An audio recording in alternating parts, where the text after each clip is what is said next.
The following program is paid for by Lifespan Wealth Management, providing financial advice since 1993. At Lifespan Wealth Management, the main thing they do is provide retirement planning and advice and manage their clients' investment accounts. If you're looking for a financial advisor, contact their office at 478-922-8100 to set up your complimentary consultation. Lifespan Wealth Management has offices in Macon and Warner Robins for your convenience, and you can learn more about them by visiting their website at retirerelax.com. While you're on the site, visit the special report section, which provides great financial education information on many different topics. You can also sign up to receive their digital feeds, which are short videos providing great information relevant to retirement, investing, and matters that affect your money. They also offer seminars to the community at no cost. If you're looking for a guest speaker for your church or civic organization, give them a call to discuss the topics you would like them to cover. Again, their contact number is 478-922-8100. Now, from the Macon studio of News Talk 940 WMAC, it's time for Your Money with Sherry Goss, Randy Goss, Jonathan Eisner, and Corey Albrecht. Good morning. Good morning, everyone. Do I sound okay? You sound great. Okay, good. As always. So I've done 2 seminars so far this year. I've got 2 more scheduled at churches. I love public speaking. I love getting out and doing this kind of stuff. So if you have a group or an organization or a Sunday school class and you want me to come out and talk about anything financial, I would love to do that. It's a blast. Yeah, just give us a call here at the office at 478-922-8100. Yep. The last one I did was really fun. It was a great They thought group. Corey was your son. Huh? They thought No, they did. They thought that Corey was your I was son. her husband. Yeah. And that Corey was our son. I'm like, what? You got to be kidding me. All righty. In case you missed this, on March 20th, 2026, Governor Kemp signed House Bill 1199 into law suspending the collection of motor fuel excise tax. The suspension will last through May 19th. The suspension does not apply to any local sales or use taxes. For drivers, this means a 33-cent per gallon savings. So if you put 20 gallons in your vehicle, you save $6.60. Yep, and everybody That's not driving a small those, thing. No, it's not, especially if you drive a big truck and have to fill up 2 or 3 times a week. All right, big tech cause for hope. The link between the Mag 7 and the S&P 500 is broken. For most of its 3-year bull run, the S&P 500 index moved in lockstep with the shares of technology giants. But the relationship is suddenly breaking down, and that could be good news for the languishing tech stocks. The correlation between an index tracking the so-called Magnificent Seven and the equal-weighted version of the S&P 500, which more accurately reflects the full performance of all the stocks by removing the weighting of the biggest companies, turned negative on February 23rd. And that is an indication that they're becoming untethered. Since then, the correlation has continued to fall as the war in Iran disrupts markets and sparks a jump in oil prices. We've never had a tech cycle move this quickly, said Daniel Newman, the chief executive officer for the Futurum Group, and they just don't know what's going to come next. The correlation has been more negative than it is now only one other time since the start of 2016. In the first quarter of 2023, the Magnificent Seven, which consists of NVIDIA, Apple, Microsoft, Alphabet/Google, Amazon, Meta, and Tesla, raced ahead as artificial intelligence euphoria kicked off in the wake of OpenAI's release of ChatGPT on November 30th of 2022. Meanwhile, the rest of S&P 500 remained dormant as it struggled to emerge from a bear market. From January through March of 2023, the Mag 7 index climbed 45%, while the regular S&P 500 gained 7%. Eventually, the tech enthusiasm spilled over into the broader market as the S&P 500 finished 2023 up 24% and rallied another 23% in 2024. Yep. This time, the correlation breakdown comes after several months in which the Mag 7 lagged the broader market amid concerns about heavy spending on AI. Of course, the market is in a very different place now than it was 3 years ago, with the war in Iran casting a shadow over everything. Meanwhile, big tech's performance has been hampered by concerns that weighed on the stocks before the fighting started, namely the heavy spending on AI, as I mentioned, and the disruption on emerging technology, on what the emerging technology will bring. The last time correlations were this negative, it marked the start of a period of dramatic outperformance for big tech. From the start of 23 to February 23rd of this year, the Mag 7 index soared more than 300%, while the equal weight S&P 500 rose just 42%. I love that. Only 42%. Right. And the regular S&P 500 climbed only 78%. While few Wall Street pros expect a reprise of that performance, there are reasons to be optimistic that big tech is primed to reestablish its market leadership. The stock's retreat has washed out positioning and pushed valuations to attractive levels, creating conditions for outperformance. The Magnificent Seven index is priced at less than 25 times estimated profits, down from almost 33 times in October, and below its 10-year average of 29. A resurgence in tech giants would be a significant positive for the broader market, considering the 7 companies account for about a third of the market cap weighted for S&P 500. Yep, and there's one big problem for bulls. NVIDIA, the most valuable company in the world, and therefore the biggest weighting in the S&P 500, has stalled out. After soaring more than 1,100% from the end of 2022 through July, the stock has traded sideways for 7 months amid concerns that its rapid growth is peaking. That skepticism was evident last week when NVIDIA Chief Executive Officer Jensen Huang forecast for $1 trillion in data center sales through 2027 failed to excite investors, despite plenty of other good news delivered at its annual developers conference, including Chinese government approval to resume AI chip sales in the country. The stock ended with the week down 4.1%. Excuse me. The market telling you estimates are too high, and said Randy Hare, portfolio manager at Huntington National Bank, which holds NVIDIA shares. We don't believe that. And so we think the stock is a relatively attractive price right now. Another hurdle for big tech is the deterioration in the company's free cash flow due to the race to add AI computing infrastructure. The biggest spenders, Amazon, Microsoft, Alphabet, and Meta, are projected to post combined free cash flow of $94 billion this year, down significantly from $205 billion in 2025 and $230 billion in 2024. Even with the big AI stocks' cheaper valuations, skepticism about data center spending and the depreciating assets now on their balance sheets remained a major issue. Still, the Mag 7 continues to put up superior earnings growth. Profits are expected to rise 19% in 2026, compared with 14% for the other 493 companies in the S&P 500. That ability to churn out higher profits than the rest of the market is what ultimately matters most to investors. Yep. The following 2 articles that we're going to talk about are quite depressing, but you need to know what's going on out there. The popularity of AI companions is exploding, and people turn to artificial intelligence to serve as their friend or even their life partner. But as Winton Hall's new book titled Code Red documents, the research on the psychological effects of AI companions is alarming. Far from filling the emotional gap in the lives of humans, these companions are making people lonelier. AI companions are part of a growing digital trend that upends traditional notions of courtship, dating, and marriage. That once seemed like a niche oddity has exploded into an industry boasting millions of users.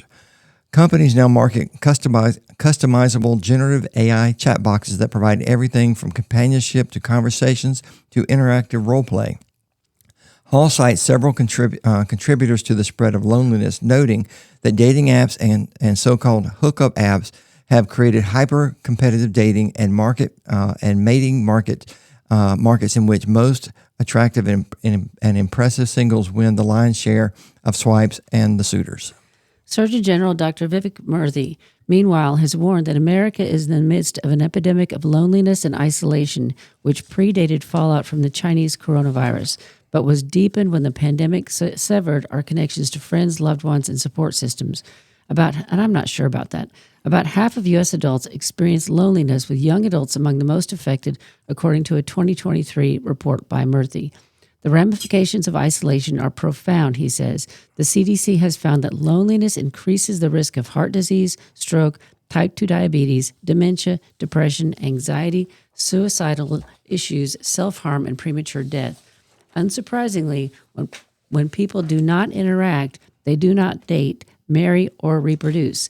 This correlates with the CDC's 2024 report of the lowest ever in the U.S. fertility rate. Yeah, scary stuff. Yep. For this article, we would advise that this article that I'm about to talk about, we would advise that if you have younger children listening, to tune out for the next few minutes. Sherry came across this article in the Wall Street Journal this past weekend, and while it has nothing to do with your money, it has a lot to do with the safety of your children because of what the American youth are exposed to on social media and the deadly consequences that can occur. So if you have children near the radio, please change the channel again for the next few minutes. The article is about a young girl who died because of a viral blackout challenge on social media. Understanding what your kids are exposed to on social media is so important for their safety. The young girl's name was Jacqueline Blackwell. She was 9. She died after she choked herself in the backyard of her family's home. The parents said she went into the backyard to play like she always does, and they noticed it was uncommonly quiet. The father went to investigate and found their daughter motionless with a cord wrapped around her neck. No amount of first aid by the father or the paramedics was able to save her life. The incident unfolded after Jacqueline showed her grandmother a video of the online challenge in which children and teens filmed themselves intentionally being choked to the point of blacking out or experiencing a euphoric high, according to CBS News. In light of their daughter's tragic death, Jacqueline's parents are slamming social media companies for allowing such dangerous videos to circulate on their platform.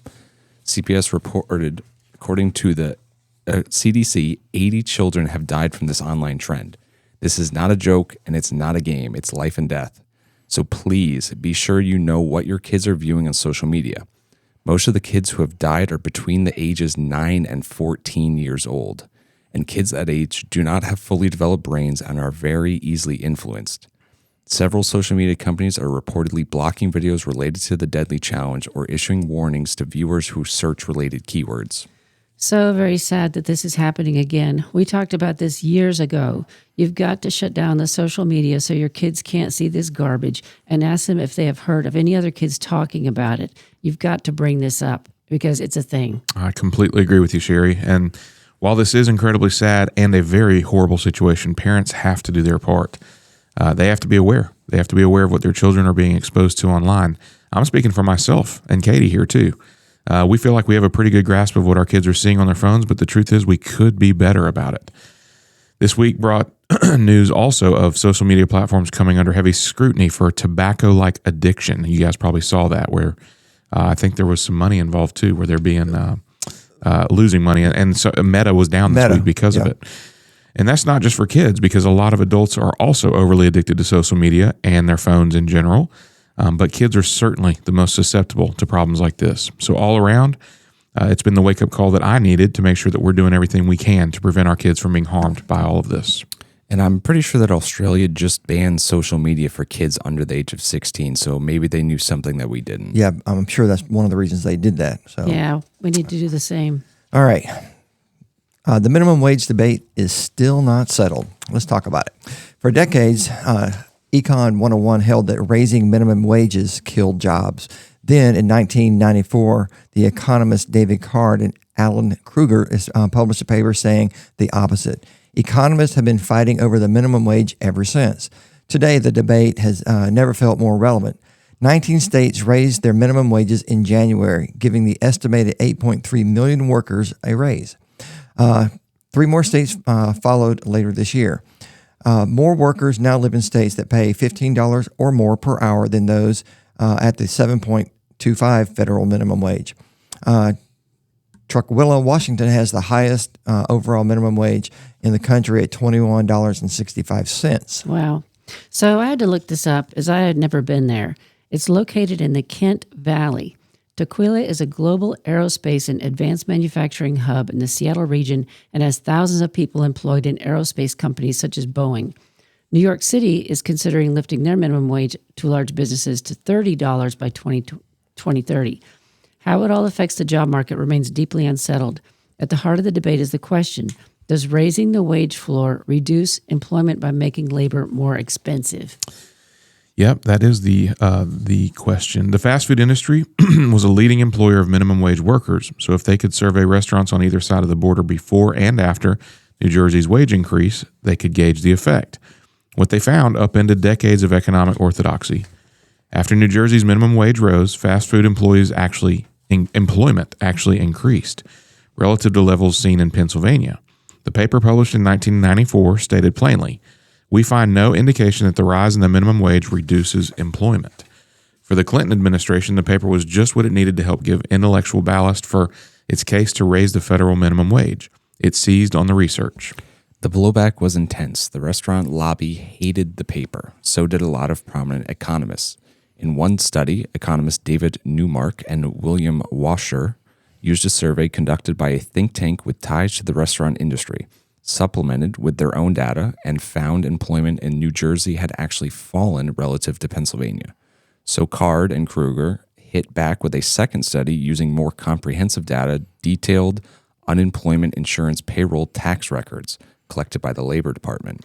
This kind of back and forth has gone on for years, with more economists joining in with studies and counter studies that employed different data sets and methodologies.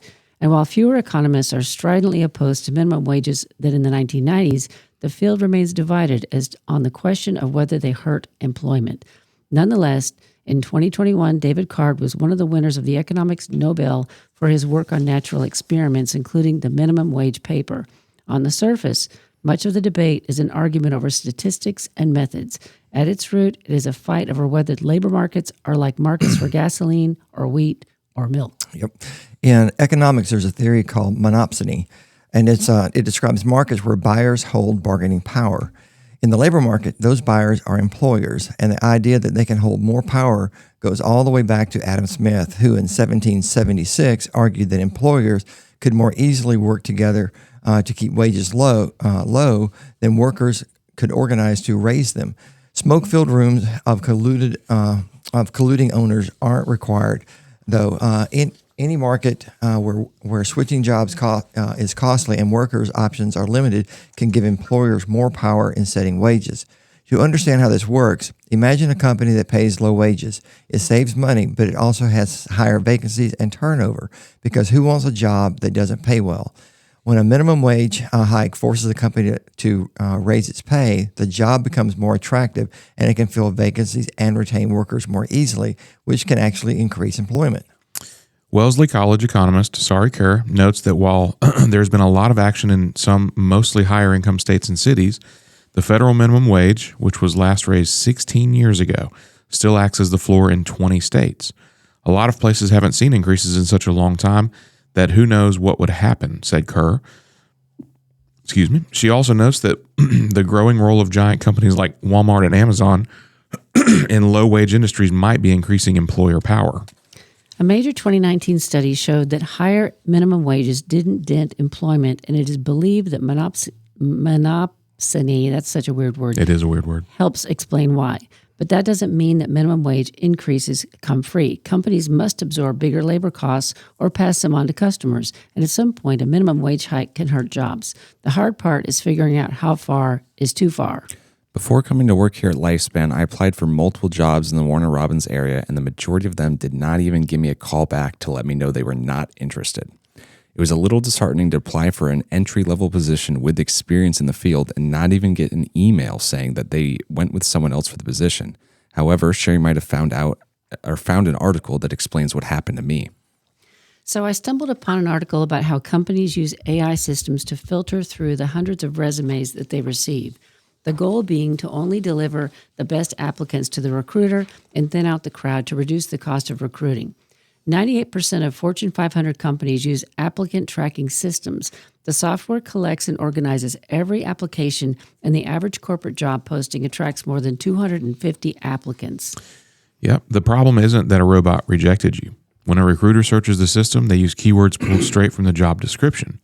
If your resume doesn't echo that exact language, you don't surface. You're in the system, you're just invisible. Like a sock in the dryer, gone. That happens a lot. AI fixes this in 60 seconds. You need to fight AI with AI. Open an AI tool like ChatGPT or Claude and type the following. You're a professional resume strategist. Here's my current resume, and then you paste your full resume text. Here's the job description I'm applying for. Then you paste the full job description. Please, 1, identify the exact keywords and phrases from the job description that are missing from my resume. 2, rewrite my top 3 experience bullet points to mirror the language of this specific posting. 3, rewrite my professional summary to speak directly to this role. 4, tell me the single biggest, I like this one. Tell me the single biggest reason a recruiter skimming this would move on to the next candidate. Yep. I love that. I do too. And don't think of this as gaming the system. You're just trying to speak the same language as the person trying to find you. It's like the Coast Guard recruiter who asked the man, "Do you know how to swim?" The man replied, "Why? Have you run out of ships?" Sometimes the key is not what you have to offer, but how you present yourself to the person who is looking for an employee. I remember back on the base, when people came in and said, "Hey, I can't ever seem to get a job on the base." And we would always tell them, you have to take a look at the job description and look at all the keywords that are in there and address every single one of them. AI is just going to make it so much easier. So just use that to your advantage. To your advantage. It's just a tool. So Very good. Absolutely. all right, let's talk about getting wealthy and staying wealthy. Morgan Housel wrote a book titled The Psychology of Money, which provides insights that can change how you think about success. And that getting wealthy and remaining wealthy are two entirely different skill sets. In the next few minutes, we're going to try to unpack what exactly he is talking about and provide some real world examples, discuss psychology and timeless financial wisdom that can help you build and, more importantly, preserve lasting wealth. The dream of financial freedom drives millions of people to create businesses, startups out of thin air, dive into side hustles, and to always be on the lookout for ways to parlay investments into life-changing returns. There's a host of words that can describe people like this, like optimistic, an entrepreneur, adventuresome, and a risk taker. And you get the picture. But what happens when you achieve that hard-earned wealth? That time when you feel like you've achieved your financial goals? Housel explains that staying wealthy demands humility, caution, and almost a paradoxical fear of losing what you've gained. It's not just a matter of knowledge or luck, it is a mindset. In the modern world, stories of people making it financially are everywhere, from viral success stories to crypto millionaires to booming startups. But for every tale of success, there's another of someone who lost it all. From sports stars who went bankrupt within a decade to entrepreneurs who over-leveraged and crashed, one truth stands firm. Building wealth is one thing. Keeping it is another game altogether.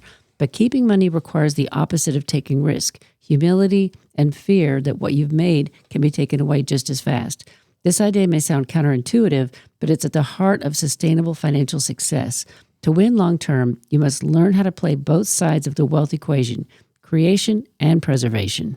Yep. Here's the psychology behind getting wealthy. To get wealthy, one must believe in possibilities that others might doubt. That kind of optimism fuels risk, taking, and innovation. Think of people like Elon Musk, Jeff Bezos, or early investors in Apple. Each made daring moves when outcomes were uncertain. This mindset includes an appetite for risk, believing that the reward justifies the risk even if failure is possible, and that is what keeps a lot of people on the sidelines. Also, a visionary mindset, where you see opportunities where others see barriers. There are always going to be setbacks and at times uncertainty, but you need the confidence and persistence to push through those events. And I imagine there are a good number of entrepreneurs who, on some days, want to just stay in bed with the covers over their head, but they don't. That's the action-oriented behavior you need when you're working hard to reach lofty goals. You understand that you need to take decisive steps even when the full picture is not clear. However, these same traits, boldness, aggression, overconfidence, can become dangerous when the goal shifts from building wealth to preserving it. Once you've achieved financial stability or significant wealth, the mindset must shift dramatically. And this can be difficult because it's difficult to put the brakes on spending when you may have been spending at a much higher rate. The risks you once embraced now need to be managed carefully. To preserve the wealth you have accumulated, you need to be frugal, humble, and by that we mean acknowledging that luck, timing, and external factors influence outcomes as much as skill, and maybe a little paranoid in a healthy sense. By recognizing that markets crash, economies shift, and fortunes can turn quickly, this does not mean live in fear. It means developing financial resilience and the ability to endure volatility without losing sleep or stability. Yep. Well, here's a case study. Warren Buffett, in his textbook example, is a textbook example of Housel's theory. While many focus on Buffett's investing genius, few realize his greatest skill is survival, staying in the game long enough to let compounding do its magic. Buffett's wealth didn't skyrocket overnight. In fact, he made over 90% of his wealth after the age of 50. It wasn't because he suddenly became a better investor, but because he stayed invested. His discipline, patience, and refusal to chase trends allowed his fortune to compound steadily over the decades. As Buffett often says, to get rich, you have to be slightly smarter than the average person. To stay rich, you have to be slightly more paranoid. He's such a great guy. All right, the fragility of wealth, why many lose what they earn. Wealth can disappear faster than it's built, a lesson history has taught time and again. From the 2008 financial crisis to cryptocurrency collapses, those who ignore the importance of caution often face harsh lessons. There are 3 common pitfalls that lead to losing wealth.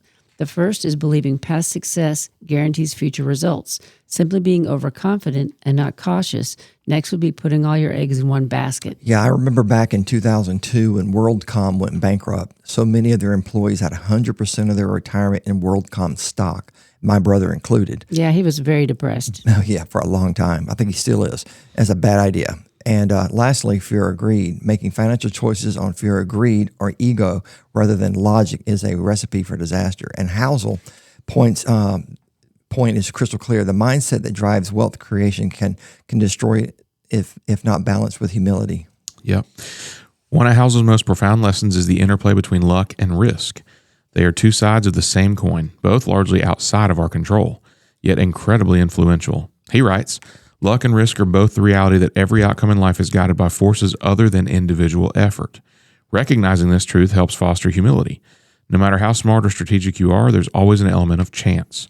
Ignoring that fact can lead to arrogance and financial disaster. The importance of survival, endurance over perfection. Surviving, not outperforming everyone else, is the most underrated financial strategy. You don't have to make amazing returns. You just have to make sure that you're never wiped out. Why? Because compounding, the great force in finance, it only works if you stay in the game. This idea is echoed in countless studies. Investors who avoid catastrophic losses, even with modest returns, almost always outperform those chasing huge gains but suffer periodic crashes. In other words, the key to wealth isn't speed, it's endurance. Yep. All right, let's look at some examples across generations. Let's start with the dot-com bubble, and that was from 1999 to 2000. Many tech entrepreneurs made millions during the internet boom, but when the bubble burst, most lost everything, not because they weren't smart, but because they were overextended and ignored the risk. In contrast, companies like Amazon and eBay survived because they balanced growth with resilience. Their leaders made cautious decisions that allowed them to endure market crashes and thrive later. And then there was the Great Recession of 2008. Investors who stayed calm and held onto diversified portfolios and avoid panic selling saw their wealth rebound and grow exponentially in the decade that followed. Those who acted emotionally and sold off assets during the crash locked in permanent losses. As a side note, we started getting our clients out of the market in 2007, and our managed portfolios were mostly in cash through 2008, and we could finally get back in 2009. It was a very volatile time, and clients needed this money to live on, so we had to act in their best interest. I also saw a lot of prospects during those years, and they were still working and investing in their company plans. For them, I told them to stay in the investments and to not get out because they're buying it at a lower price, which is a deal. So, is there a secret ingredient to financial success? Emotional intelligence. That is the secret ingredient. Financial success isn't just about math, it's about psychology. People often assume that those who earn high incomes or master complex investments automatically stay rich, yet many fail because they lack emotional discipline. Yep, and Housel's framework aligns with behavioral finance principles, that our financial outcomes depend on more on how we behave than how much we know. To stay wealthy, cultivate patience and the willingness to let your investments and career grow slowly, and have the control to resist greed or fear during volatile times. And perspective that provides the understanding that wealth isn't a finish line, it's a lifelong process. So, what are some lessons for everyday investors? You don't need to be a millionaire for these lessons to matter. Whether you're saving for retirement, running a small business, or investing for the future, the principles remain the same. Avoid lifestyle inflation. Don't let higher income automatically mean higher expenses. Keep cash reserves. Liquidity gives you stability during uncertain times. Diversify wisely. Spread risk across assets, industries, and time horizons. Plan for the worst. Expect downturns, job loss, or market crashes, and prepare in advance. Focus on long-term wealth, not short-term status. True wealth is freedom, not luxury. These steps embody the mindset of someone who not only gets rich, but stays rich. Yep. Another fascinating concept Housel touches on is that true wealth is often invisible. People who stay wealthy usually live below their means. They don't chase flashy cars or extravagant lifestyles to prove success. Instead, they find security and satisfaction in freedom. Wealth is what you don't see, Housel reminds us. It is a financial independence quietly built through years of wise decisions. So while the world celebrates visible success, real financial wisdom often thrives in the shadows through quiet discipline, thoughtful risk management, and gratitude. And those are our clients. If we sum up what we have talked about, it is this. The ability to make money is one skill. The ability to keep it is another. Both matter equally. Life demands balance. Getting wealthy requires courage and vision, while staying wealthy requires wisdom and restraint. The magic lies in knowing when to switch gears, when to chase opportunities, and when to protect what you've built. You've been listening to Your Money, brought to you by Lifespan Wealth Management, proudly serving Middle Georgia for over 30 years. Our mission? Helping folks just like you plan for a secure and stress-free retirement. Need a trusted financial advisor? Call us today at 478-922-8100 and schedule your complimentary consultation at our Macon or Warner Robins office. Want to learn more? Visit us anytime at retirerelax.com. Because when you plan smart, you can retire and relax. And here's something extra. We offer free educational seminars for the community. If your group needs a guest speaker, give us a call and let's make it happen. That's 478-922-8100. Now, let's get back to the show. Okay, the hack that turns Trump accounts into multi-million-dollar tax-free nest eggs. Sounds a little bit too good to be true, doesn't it? The Trump accounts coming this summer let parents jumpstart tax-advantaged retirement savings for a child at birth.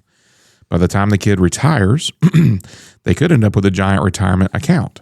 The real power play is for the parents to contribute $5,000 a year for 18 years. Then help them convert the account to a Roth IRA so that it can ultimately be accessed tax-free and penalty-free. This is the biggest win that people can have if they want to set their kids up for retirement. The strategy likely only makes sense after setting aside funds in other accounts for nearer term expenses like college or even the parent's retirement, or especially the parent's retirement. Add it all up, and a married couple with 2 kids might commit upward of $100,000 annually into other tax-advantaged accounts, like 401ks and 529s, for example, before even thinking about adding to Trump accounts for their kids' retirement. Parents can start their children's accounts now and make their first contributions in July. Employers and charities can contribute to the accounts as well. Children born from 2025 through 2028 are eligible for the $1,000 contribution from the federal government. Many kids are too old for the $1,000, but they should qualify for the $250 per child donation pledged by billionaire Michael Dell for children under 10 in certain zip codes. Exactly how much ends up in any child's account depends on a variety on variables including contributions, rate of return, inflation, and taxes. But let's make some assumptions to see how it could work. All right. Well, let's take a child born this year who gets $1,000 seed money. There are no other contributions to the account and a 7% annual rate of return. The account have to be invested in the index fund of U.S. stocks until age 18. At age 18, the child first has the option to cash out the account. The balance will be $3,380. Not much. The account holder who decides to stay, say, blow it on a trip to Cancun, but owe $406 in federal income taxes and $338 in penalty on the withdrawal. There's always risk. The kids could say, this is found money, so it's not about putting the money into the account, but it's about providing the education and background as to why you did this. In the year the child turns 18, the account starts following tax rules for individual retirement accounts. Withdrawals for accounts with no contributions beyond the $1,000 seed money would be fully taxable. We're assuming a 12% tax rate for an 18-year-old who is independent and has a job. Most withdrawals before age 59 and a half would be subject to a 10% penalty. Penalty-free withdrawals are allowed in some cases, including for higher education expenses or up to $10,000 toward a first home purchase. There may also be state income taxes and state early withdrawal penalties. Yep, and if the 18-year-old instead kept the money invested for retirement, it could grow tax-deferred for decades after that. At age 59 and a half, the account balance could be $56,000. Withdrawal, and that's assuming that same 7% that Randy was using a minute ago. Withdrawals would be taxed as ordinary income. Required minimum distributions would start at age 75. Now, what if the 18-year-old converted the Trump account to a Roth? It might be better to wait until age 24 when the account balance would be $5,000. The kiddie tax can apply to unearned income for certain children under 24, making it partly taxed at the parent's rate. Timing the Roth conversion to low-income, non-kiddie tax years is key. The sooner you can get it into the Roth, the better, and might make sense to do the conversion over multiple years. The child would owe the tax on the Roth conversion, but parents or grandparents could pay it as an additional gift. We assume the tax is paid with non-IRA dollars instead of from the money being converted. The account would grow to $56,000 by age 59 and a half, and withdrawals would be tax-free and there would be no required minimum distributions. Now let's take that strategy and turbocharge it in a way a wealthy person might. The child gets the $1,000 seed money, plus has parents or grandparents who contribute $5,000 a year in after-tax money for 18 years. Again, assume a 7% annual rate of return. Their plan from the start is to help their child convert the account to a Roth IRA when the timing is right based on the child's and the parent's earnings. The account balance is a mix of a $1,000 seed money and earnings, which are taxable, and the $90,000 parent after-tax contributions. So withdrawals are partly taxable, assuming a median income young worker with wages and federal tax bracket adjusted for inflation. Geezer figures and the tax due on a 24-year-old's conversion of a $278,000 balance would be $43,500 paid for by the parents or grandparents. That would lead to a tax-free Roth of just over $3 million at 59 and a half. Not bad. Not bad at all. Yep. We're not accounting for the fact that the $5,000 limit will be adjusted for inflation starting in 2028. But upping the contribution would only juice the future value. As of mid-March, parents and grandparents had signed up roughly 4 million children for the accounts, with more than 800,000 of them eligible for the $1,000 seed money, according to the Treasury Department. You're giving a child a head start on tax advantage compounding. That's the real power here. And so I encourage you to take advantage of this. I agree. I hope more families do this. It's pretty exciting. Yep. All right. Many parents and grandparents of adult children are watching their children work hard, progress in their careers, do the right things, and yet buying a first home still seems out of reach. And if you are like some of our clients with children in this situation, you may be wondering what strategies may be able to help them. The data suggests that the home affordability challenge is real. According to the National Association of Realtors, the typical first-time homebuyer in the U.S. is now 40 years old. Jeez. Yeah. That is crazy. That is a record high and a sharp increase from 33 years old just 5 years ago. Furthermore, the salary needed to buy a home has doubled in the last 8 years, with the median U.S. home price reaching $417,000. Due to this economic reality, family support has become increasingly common, with nearly 80% of Gen Z homeowners receiving financial assistance primarily from their parents. And I would suggest people should be looking at used homes, not new homes. Yeah. Fixer-uppers like we did. That's how we got started. We bought a dump and lived in it while we fixed it up. It's a great way to get ahead. Yes. Put a little And sweat equity into it. That's what they're missing in this article to me. So as a parent, what should you consider before offering help? If you're like many families, the decision is less about whether to help and more about how to help. Questions tend to surface, such as, what are the ways to structure down payment help? What form of assistance? Is it a gift or is it a loan? How much can you provide without affecting your long-term financial security? Are protections important to you in the event of a relationship change or if the home is sold? There's no single structure that fits everyone. Families often consider several general approaches, including an outright cash gift, an intra-family loan, co-owning the property or taking an equity share, holding the home through a legal entity, or gifting an existing property. Each option comes with different pros and cons that need to be considered. It's way more involved than just handing over a check, which, of course, is an option. That's right. Any form of assistance may work best when it aligns with your broader financial and estate strategies. Keeping clear records of gifts, coordinating with tax, legal, and accounting professionals, and revisiting documents as the circumstances change can help manage misunderstandings later. State level rules and future changes to exemptions may also influence the timing and the structure of any financial arrangement. This is a very important point. Consider this. You have multiple children and one struggles financially and the other two don't. You find yourself in a position to assist the struggling child in acquiring a home, which will ultimately save money over rent. You want to be fair to the other two. You can have language in your will that equalizes the estate upon your death, and you should be clear about that up front, and so there's no surprises. So my dad did this. I was one of 5 kids and didn't realize until he passed that he helped my brother buy land to build a home on and helped my sister and her new husband buy a house. These gift descriptions and dollar amounts were stated in his will, so they each received less than the rest of us. So if you have gifted money and want to make it even when you pass, please add this to your will. Speaking of wills, I mentioned this last week, but you may not have heard it. We have a subscription to a company called Vanilla, and we can send a link to you so you can make a will, power of attorney, and advance directive free of charge. Just call us and provide your name and email address, and we will send you the link. So back to the article. Yep, helping a child or grandchild buy their first home is rarely just about the transaction.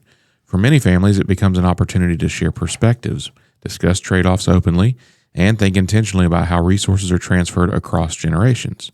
If you'd like to discuss how these considerations apply to your situation, we're here to help guide the conversation and coordinate with other professionals as needed. I've seen this idea discussed before in an interview when talking about people who plan to leave money to their kids, money that they didn't need. And this is something to just think about because I don't think that it would be the right move for everyone. The interview talked to a couple that had more than enough money for themselves. So they had plans to leave money to their grandchildren who were in their 20s and 30s when they passed over the next 10 to 15 years. The interviewer said, why not give the money to them now? Now is when they're struggling. In 10 to 15 years, they're going to be in the middle of their careers earning what they need. I said, they are at their lowest right now. They have school debt, they're renting because they can't afford a down payment on a home. The money now would change their life. The couple said that they had never really thought of it like that, and they'd always planned to just give the money after they had passed.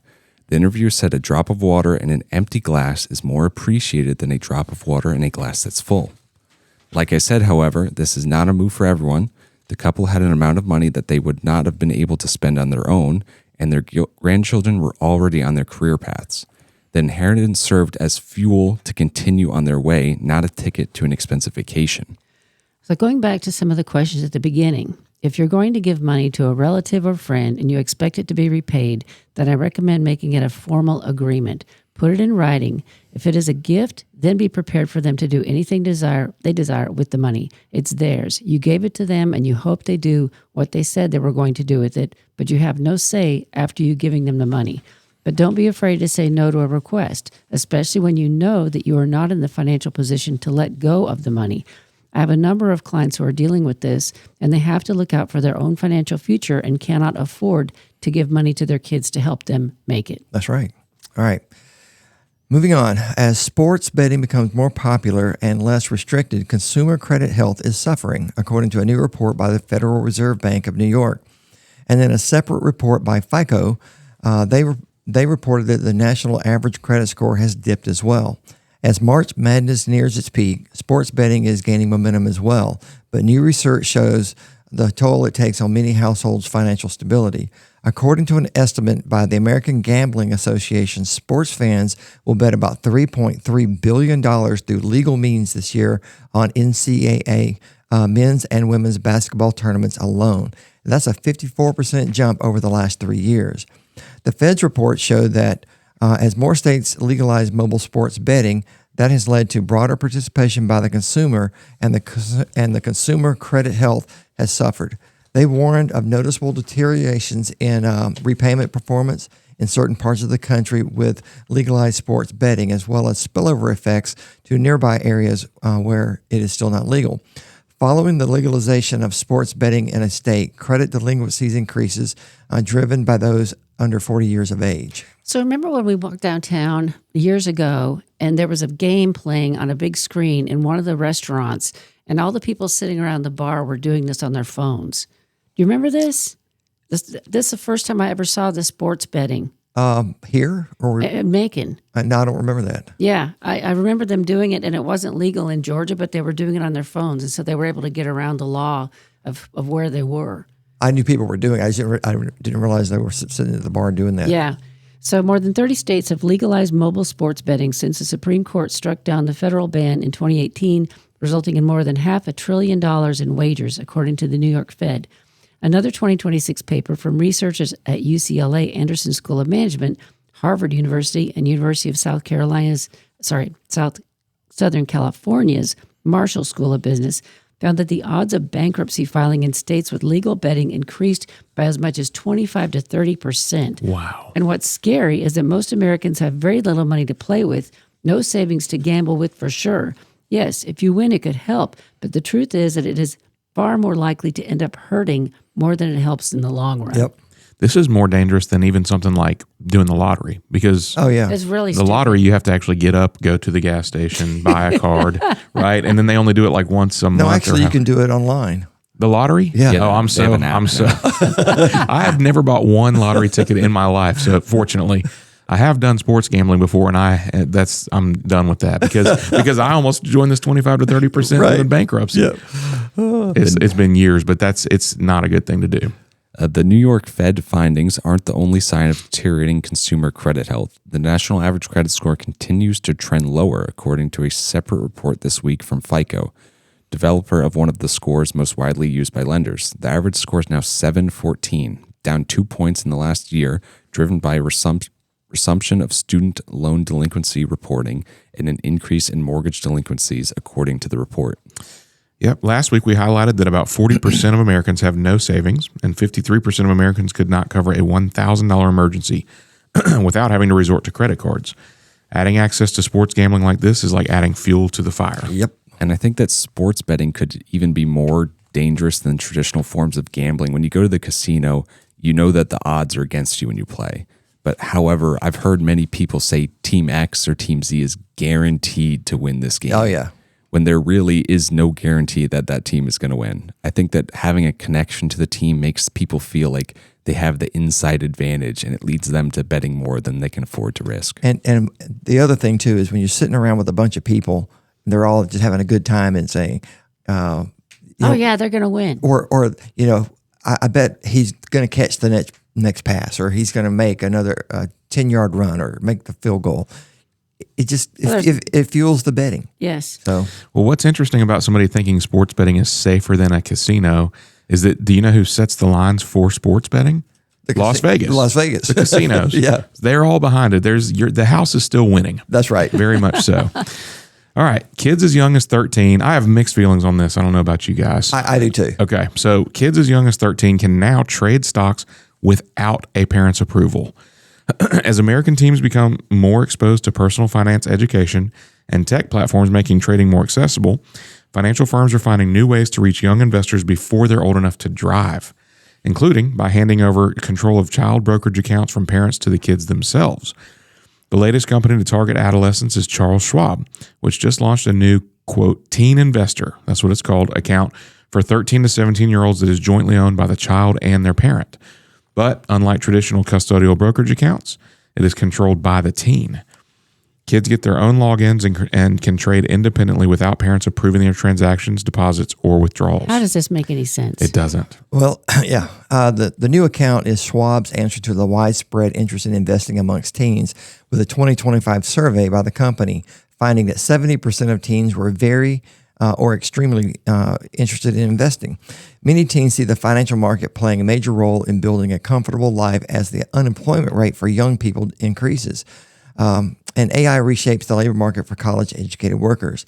The growing youth investing landscape is creating new options for parents to consider. And the key consideration for parents is balancing education with appropriate supervision. And I think that's the key here. And for the younger or the beginning investors, having parental visibility or approval can be helpful in guiding the decision-making and reinforcing good habits. As students gain more knowledge and confidence, gradually increasing the autonomy can be a valuable part of the learning process. So I agree with that, because you have a kid that uses an Apple phone or Apple Watch or something like that, and so they want to invest in that, and you guide them and you help them do all of this. But I can't they just can't be randomly just throwing money at stuff that's worthless. Right. I mean, Provided the parent has that knowledge. right. Yes. And Schwab is not the only firm now offering children as young as 13 greater autonomy over their investments, a change that they believe can give kids a better head start in building good habits. The new teen investor accounts are intended to be a next step after conventional custodian accounts, which are designed to be managed by parents through a parent's login and may show any other accounts that the parents own. They also are unlike kid-friendly apps such as Greenlight, which require parental approval of trades. Fidelity launched teen-controlled accounts in 2021 for kids aged 13 to 17, while a parent must open the account and can view their teen's investments, balances, and account activity. They cannot transact or withdraw from it. The number of these Fidelity Youth accounts increased 214% from 2022 to 2025, according to Fidelity. Yeah. Meanwhile, the youth-oriented fintech called Step, which was recently acquired by the YouTuber Jimmy Donaldson, or AKA Mr. Beast, and his company Beast Industries, began allowing teens to invest through its app in 2023. While parents set up the trading guardrails by selecting a risk profile on the account, they do not approve their child's every transaction. Senator Elizabeth Warren of Massachusetts this week raised concerns about Mr. Beast's acquisition of Step, in part because of the app previously allowed teens to trade crypto and encourage risky investments. Families looking to help their kids take advantage of time in the market, save for future expenses, and build a financial foundation typically start with a custodial account, a 529 college savings plan, or a Roth IRA for kids who work. But the youth account allows kids to take a more active role in managing and investing their money, while parents retain visibility and certain controls. Simply put, it allows the kids to have hands-on learning and help teens build confidence. Personally, I think this is great. This allows them to become more financially literate and hopefully be responsible investors. And what a great education to give them off the start, because I meet people in their 50s that have never invested. They don't understand investing. They don't even know how to go about it. And so this could be a game changer. I guess the whole thing that bothers me is the kids being able to have full autonomy. You know, Right. a 13-year-old being able to get into a stock they have no idea, about. Bad idea. Bad idea. Or a good idea. Or a good idea. Right. So here's how to train your teen. With more options now to put the kids in the driver's seat, parents must consider how much agency they want their financially curious teens to have with minimal supervision, and how to educate them about the role investing plays in building wealth. The best account structure depends on the student's experience level and the parent's comfort. But the most important factor is that investing becomes a shared learning experience. Platforms should also guide teens into diversified portfolios so they can focus on the habit of investing, not the stress of speculation. That's my concern, is that they would get into something speculative Right. and not necessarily like just put $50 a month into, like an index fund or something, which is what they should do.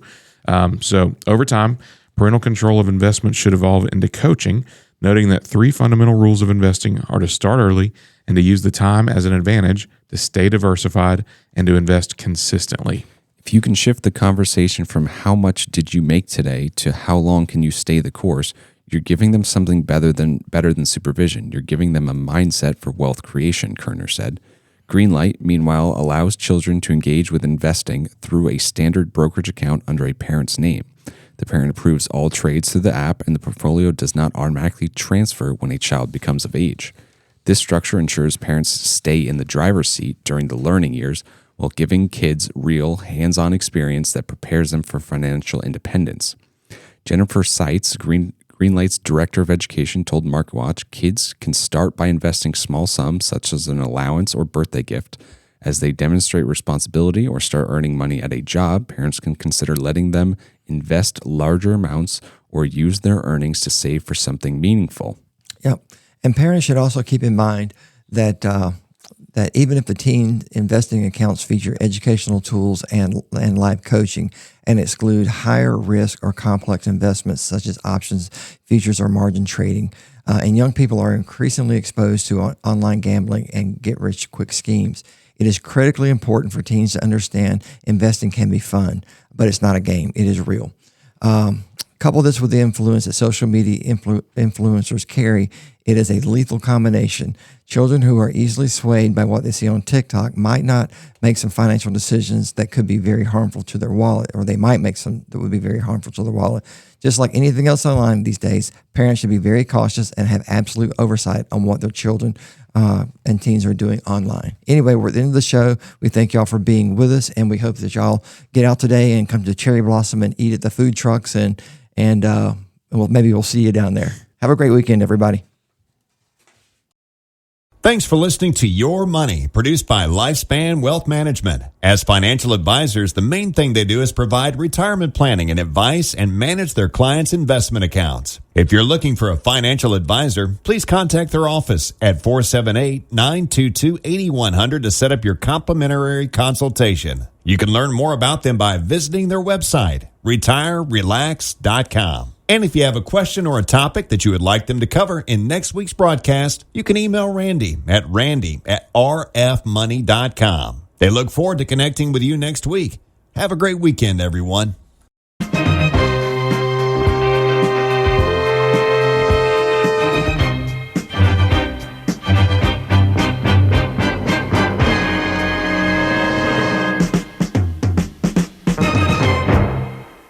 Securities and investment advisory services offered through Osaic Wealth Incorporated, member FINRA SIPC. Osaic Wealth is separately owned, and other entities and or marketing names, products, or services referenced here are independent of Osaic Wealth.